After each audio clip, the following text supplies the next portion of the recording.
కాలం మారిపోయిందంటే ఏంటో అనుకున్నానండి. డ్రెస్సులల్లో మార్పే, జడలల్లో మార్పే, మేకప్‌లలో మార్పే ఇలాని బోలెడన్ని మార్పులొచ్చాయి. సర్లే మామూలుగా తయారైదామంటే ఇంకా ఆడపిల్లలున్న తల్లులకైతే ఇంకా అదొక పెద్ద అవస్థే అండి. బోలెడు బోలెడు మోడల్స్ జడలొస్తున్నాయి. అయితే ఈరోజు మీకో సింపుల్ జడ చూపిస్తాను. ఇదైతే జుట్టు సన్నగా ఉందని ఇబ్బంది పడే వాళ్ళకి కూడా చాలా బావుంటుంది. ముందైతే ఒక సైడ్‌గా జడ అయితే అల్లుకొని క్లిప్ పెట్టేసుకోండి. తర్వాత నేనైతే కొంచెం లెంత్ కూడా తక్కువ ఉందని వన్ సైడ్ వేసుకుంటే కొంచెం పొడుగ్గా అనిపిస్తుందని చెప్పేసి ఇలా సైడ్ జడలాగా వేసుకుంటున్నానండి. ఇలా అంతా జడంతా అల్లుకోవాలి. మీకు ఓపిక ఉంటే 4 పాయల జడ వేసుకోండి. లేదు అంటే ఇలా 3 పాయలల్లో వేసుకోండి. చూడండి ఎంత సన్నగా ఉందో. అందుకని చెప్పేసి నేను వీటిని వాల్యూమ్ చేయడానికని చెప్పేసి ఇలా కొంచెం లాగుతూ ఉన్నానండి. దీనివల్ల ఏంటంటే మనకు కొంచెం లావుగా ఉన్నట్టు వాల్యూమ్గా ఉన్నట్టు ఉంటుందన్నమాట. చూడండి సింపుల్గా ఇలా లాగేస్తే చాలు. మెస్సీ బ్రీడ్ అని సమంత ఫేమస్ జడ ఉంటుంది చూడండి, అలా వచ్చేసిద్ది.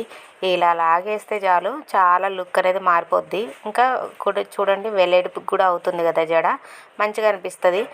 బయట వాళ్ళు ఇది వేసుకున్నారు అది వేసుకున్నారని పిల్లలు ఇబ్బంది పెట్టకుండా ఇలాంటి వెరైటీ జడలు వేసుకోవచ్చు.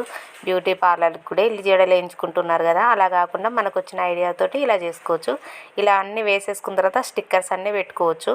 ఇంకా నేనైతే మీకు చూపించడానికి ఇలా స్టిక్కర్స్ పెట్టుకుంటున్నాను. ఇంకా ఎయిర్ యాక్సెసరీస్ అని బోల్డ్ అని మార్కెట్లో దొరుకుతున్నాయి కదా, అలా ఏమైనా పెట్టేసుకోండి. నేనైతే ఇలా స్టిక్కర్ పెట్టుకున్నాను. దాని తర్వాత ఇలా ఒక చైన్ కూడా చూపిస్తున్నాను. చిన్న చిన్న రోజ్ ఫ్లవర్స్ లాగా కూడా వస్తాయి, బటర్ఫ్లైస్ వస్తాయి, అలా ఏదైనా పెట్టేసుకోవచ్చు. నేనైతే ఈ చైన్ని ఇలా మంచిగా రొటేట్గా రౌండ్ చుట్టేస్తా ఉన్నాను. చూడండి ఎంత బాగుందో. పిల్లలకి ఇలా వెరైటీగా వేసామనుకోండి చాలా హ్యాపీగా ఫీల్ అవుతారు. చాలా మంచిగా అనిపిస్తూ ఉంది కదా. ఇలా ఏదైనా ఒకటి వెరైటీగా తయారవ్వడమే. చూడండి ఎంత మంచి లుక్ అనిపిస్తుందో. మీకు ఎలా అనిపించింది? చిన్నపాటి ఫంక్షన్స్కి కానీ లేదంటే పిల్లలకు కానీ ఇలా వేసుకోవచ్చు.